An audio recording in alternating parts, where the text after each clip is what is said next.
ఒక ఊర్లో dog and rabbit ఇద్దరు స్నేహితులు ఉండేవారు. డాగ్ నీళ్ళలో పడిపోతుంది. డాగ్ దగ్గరికి రాబిట్ పరిగెత్తుకుంటూ పోతుంది. అయితే డాగ్ నీళ్ళలో కొట్టుకుంటూ ఉంటుంది.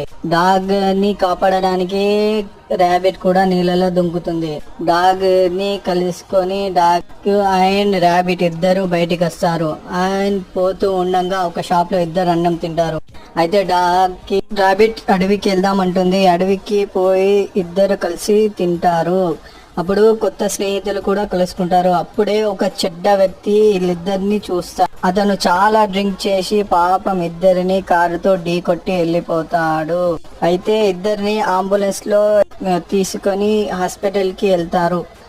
లాస్ట్ లో పాపం రాబిట్ కి 2 కాళ్ళు ఇరిగిపోతాయి, కానీ డాగ్ చనిపోతుంది. వీళ్ళిద్దరు స్నేహం కోసం లైక్, షేర్, సబ్స్క్రైబ్ చేయండి.